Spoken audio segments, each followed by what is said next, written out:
Fútbol a sol y sombra. Eduardo Galeano.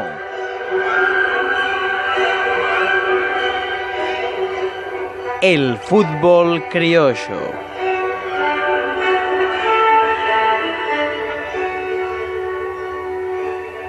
Fue un proceso imparable.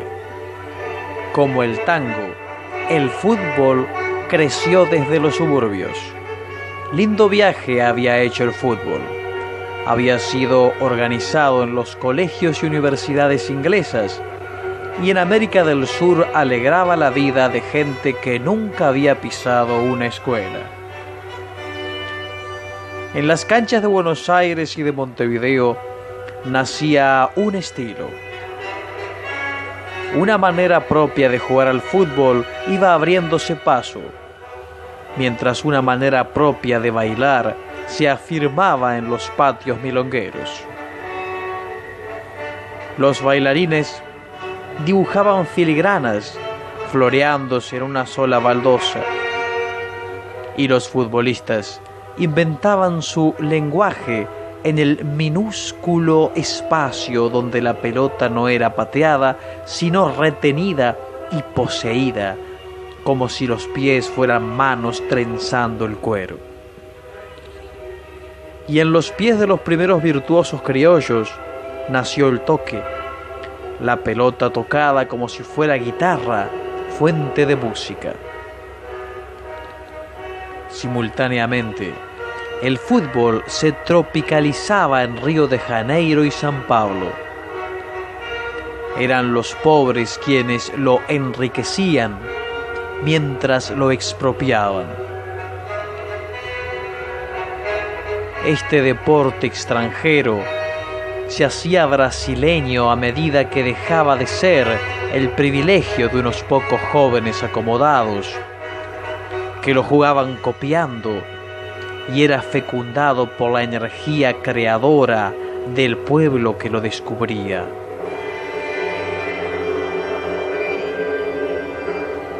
Y así nacía el fútbol más hermoso del mundo, hecho de quiebres de cintura, ondulaciones de cuerpo y vuelos de piernas que venían de la capoeira, danza guerrera de los esclavos negros, y de los bailongos alegres de los arrabales de las grandes ciudades.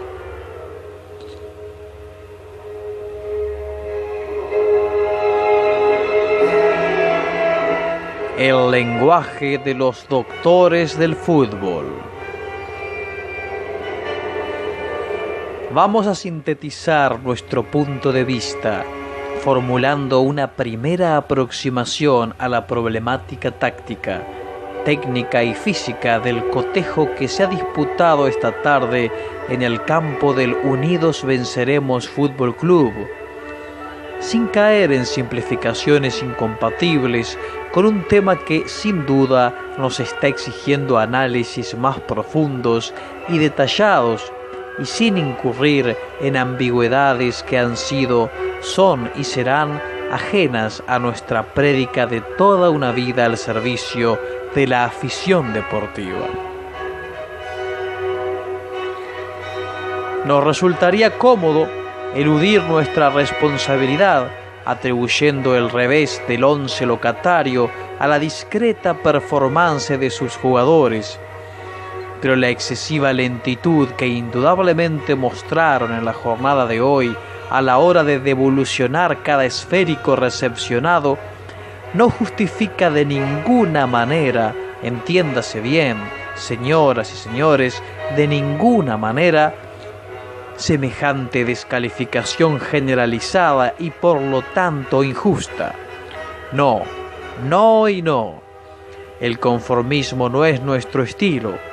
Como bien saben quienes nos han seguido a lo largo de nuestra trayectoria de tantos años, aquí en nuestro querido país y en los escenarios del deporte internacional e incluso mundial, donde hemos sido convocados a cumplir nuestra modesta función. Así que vamos a decirlo con todas las letras, como es nuestra costumbre. El éxito no ha coronado la potencialidad orgánica del esquema de juego de este esforzado equipo porque lisa y llanamente sigue siendo incapaz de canalizar adecuadamente sus expectativas de una mayor proyección ofensiva hacia el ámbito de la valla rival. Ya lo decíamos el domingo próximo pasado y así lo afirmamos hoy, con la frente alta y sin pelos en la lengua, porque siempre hemos llamado al pan pan y al vino vino y continuaremos denunciando la verdad, aunque a muchos les duela, caiga quien caiga y cueste lo que cueste.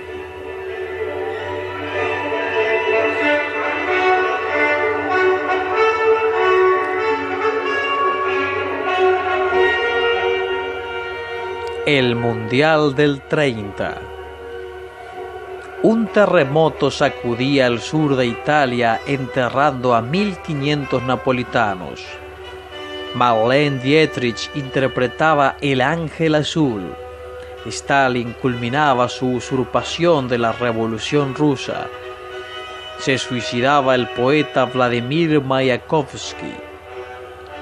Los ingleses arrojaban a la cárcel a Mahatma Gandhi, que exigía la independencia y queriendo patria había paralizado a la India, mientras bajo las mismas banderas Augusto César Sandino alzaba a los campesinos de Nicaragua en las otras Indias, las nuestras, y los marines norteamericanos intentaban vencerlo por hambre incendiando las siembras.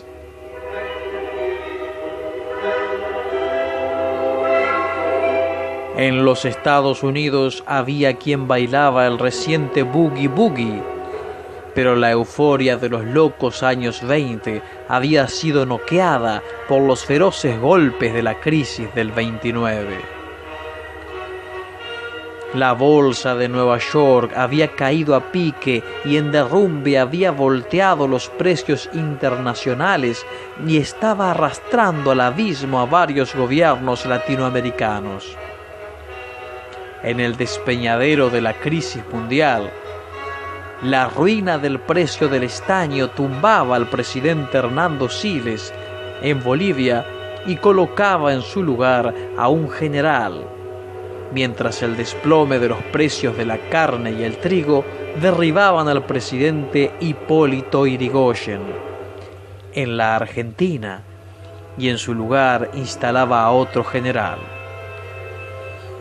En la República Dominicana, la caída del precio del azúcar abría el largo ciclo de la dictadura del también general Rafael Leónidas Trujillo, que inauguraba su poder bautizando con su nombre a la capital y al puerto.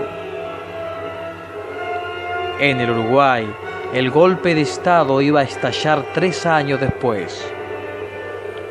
En 1930, el país solo tenía ojos y oídos para el primer campeonato mundial de fútbol. Las victorias uruguayas en las 2 últimas Olimpiadas disputadas en Europa habían convertido al Uruguay en el inevitable anfitrión del primer torneo. 12 naciones llegaron al puerto de Montevideo.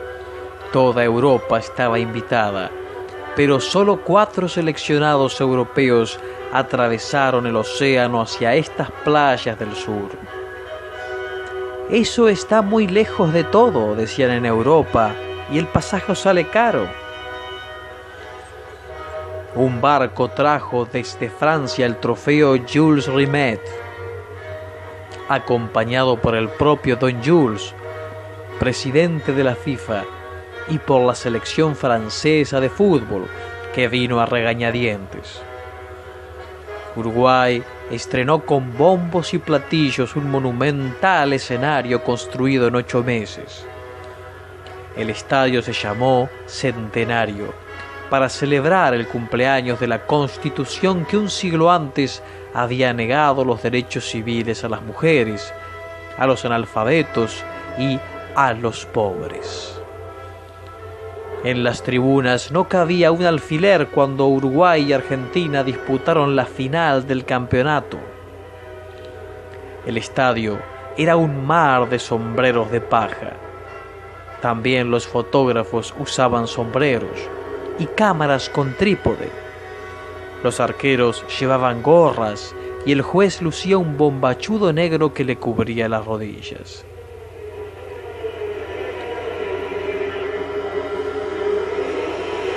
La final del Mundial del 30 no mereció más que una columna de 20 líneas en el diario italiano La Gazzetta dello Sport. Al fin y al cabo, se estaba repitiendo la historia de las Olimpiadas de Ámsterdam en 1928. Los dos países del Río de la Plata ofendían a Europa mostrando dónde estaba el mejor fútbol del mundo. Como en el 28, Argentina quedó en segundo lugar. Uruguay, que iba perdiendo 2-1 en el primer tiempo, acabó ganando 4-2 y se consagró campeón. Para arbitrar la final, el belga John Langenus había exigido un seguro de vida, pero no ocurrió nada más grave que algunas trifulcas en las gradas. Después, un gentío apedreó el consulado uruguayo en Buenos Aires.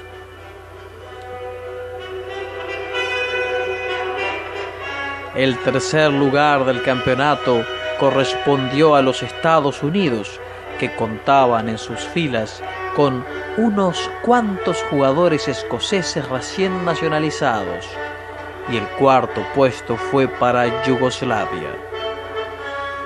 Ni un solo partido terminó empatado. El argentino Stabile encabezó la lista de goleadores, con 8 tantos, seguido por el uruguayo Sea con 5. El francés Louis Laurent hizo el primer gol de las historias de los mundiales, jugando contra México.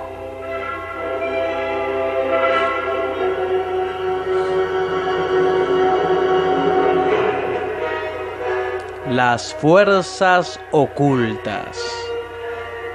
Un jugador uruguayo, Ademar Canavesi, se sacrificó para conjurar el daño de su propia presencia en la final de la Olimpiada del 28 en Ámsterdam. Uruguay iba a disputar esa final contra Argentina. Canavesi decidió quedarse en el hotel y se bajó del autobús que llevaba a los jugadores al estadio. Todas las veces que él había enfrentado a los argentinos, la selección uruguaya ya había perdido, y en la última ocasión él había tenido la mala pata de hacerse un gol en contra. En el partido de Ámsterdam, sin Canavesi, Uruguay ganó. El día anterior, Carlos Gardel había cantado para los jugadores argentinos en el hotel donde se hospedaban. Para darle suerte, había estrenado un tango llamado Dandy. 2 años después, se repitió la historia. Gardel volvió a cantar Dandy deseando éxito a la selección argentina. Esta segunda vez fue en vísperas de la final del Mundial del 30, que también ganó Uruguay.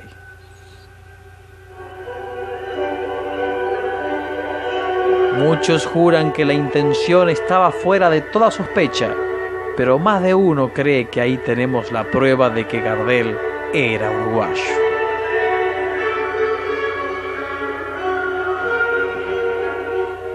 El Mundial del 34. Johnny Weissmuller lanzaba su primer aullido de Tarzán. El primer desodorante industrial aparecía en el mercado. La policía de Luisiana acribillaba a balazos a Bonnie and Clyde. Bolivia y Paraguay, los 2 países más pobres de América del Sur, se desangraban disputando el petróleo del Chaco en nombre de la Standard Oil y la Shell. Sandino, que había vencido a los marines en Nicaragua, caía acribillado en una emboscada y Somoza, el asesino, iniciaba su dinastía. Mao desataba la larga marcha de la revolución en los campos de China. En Alemania, Hitler se consagraba Führer del Tercer Reich y promulgaba la ley en defensa de la raza aria, que obligaba a esterilizar a los enfermos hereditarios y a los criminales, mientras que Mussolini inauguraba en Italia el segundo campeonato mundial de fútbol. Los carteles del campeonato mostraban un Hércules que hacía el saludo fascista con una pelota a sus pies. El Mundial del 34 en Roma fue, para Il Duce, una gran operación de propaganda.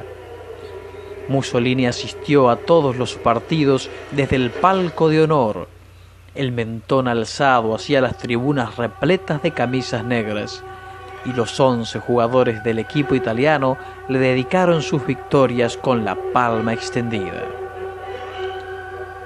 Pero el camino hacia el título no resultó fácil.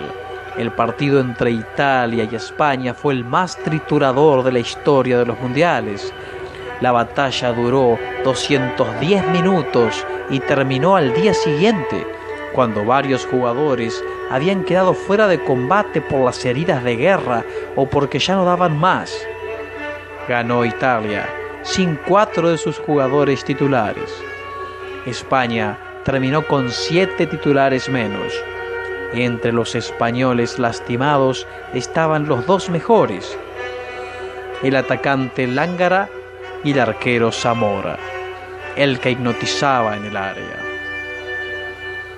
En el estadio del Partido Nacional Fascista, Italia disputó contra Checoslovaquia la final del campeonato. Ganó en el alargue 2-1. 2 jugadores argentinos, recién nacionalizados italianos, aportaron lo suyo.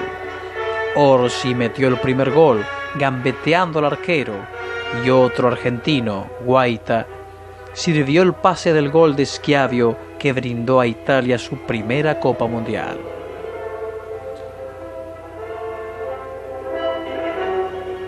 En el 34 participaron 16 países, 12 europeos, 3 americanos y Egipto, solitario representante del resto del mundo. El campeón, Uruguay, se negó a viajar porque Italia no había venido al primer mundial en Montevideo. Detrás de Italia y Checoslovaquia, Alemania y Austria ganaron el tercer y cuarto puesto.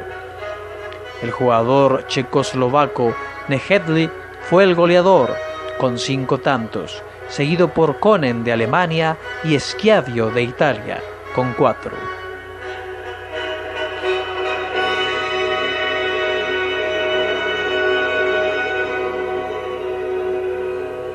El Mundial del 38. Max Taylor descubría la vacuna contra la fiebre amarilla. Nacía la fotografía en colores. Walt Disney estrenaba Blancanieves. Eisenstein filmaba a Alejandro Nevsky. El nylon, recién inventado por un profesor de Harvard, empezaba a convertirse en paracaídas y medias de mujer. Se suicidaban los poetas argentinos Alfonsina Storni y Leopoldo Lugones. Lázaro Cárdenas nacionalizaba el petróleo en México y enfrentaba el bloqueo y otras furias de las potencias occidentales.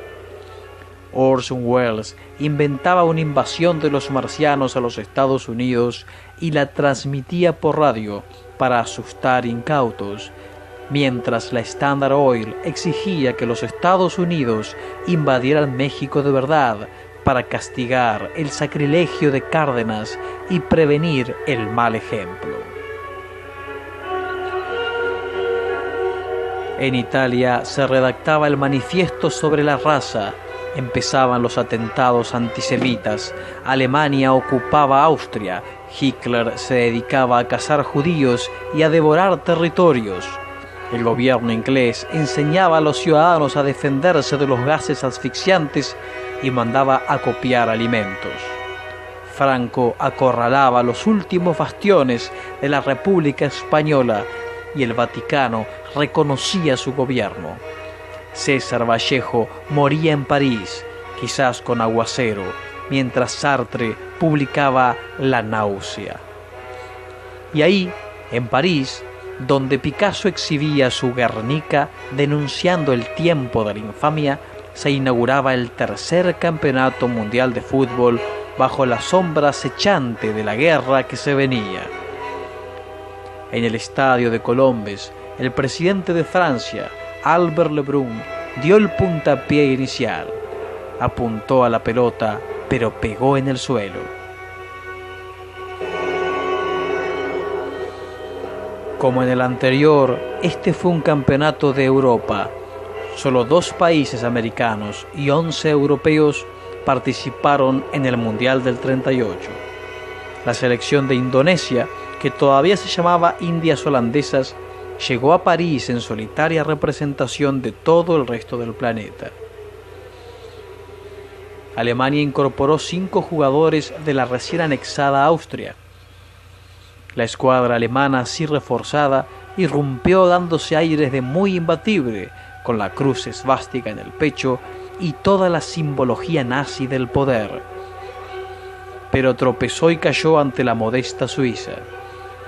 La derrota alemana ocurrió pocos días antes de que la supremacía aria sufriera un duro golpe en Nueva York, cuando el boxeador negro Joe Louis pulverizó al campeón germano Max Schmeling. Italia, en cambio, repitió su campaña de la Copa anterior. En las semifinales, los azzurri derrotaron al Brasil. Hubo un penal dudoso, los brasileños protestaron en vano. Como en el 34, todos los árbitros eran europeos. Después llegó la final, que Italia disputó contra Hungría. Para Mussolini, este triunfo era una cuestión de Estado. En la víspera, los jugadores italianos recibieron, desde Roma, un telegrama de 3 palabras, firmado por el jefe del fascismo. Vencer o morir. No hubo necesidad de morir, porque Italia ganó 4-2. Al día siguiente, los vencedores vistieron un uniforme militar en la ceremonia de celebración que el duce presidió. El diario La Gazzetta dello Sport exaltó entonces la apoteosis del deporte fascista en esta victoria de la raza. Poco antes, la prensa oficial italiana había celebrado así la derrota de la selección brasileña. Saludamos el triunfo de la itálica inteligencia sobre la fuerza bruta de los negros. La prensa internacional eligió, mientras tanto, a los mejores jugadores del torneo, entre ellos 2 negros, Leónidas y Domingos de Guía. Leónidas fue, además, el goleador, con 8 tantos, seguido por el húngaro Zengeler con 7. De los goles de Leónidas, el más hermoso fue hecho contra Polonia, a pie descalzo. Leónidas había perdido el zapato en el barro del área bajo la lluvia torrencial.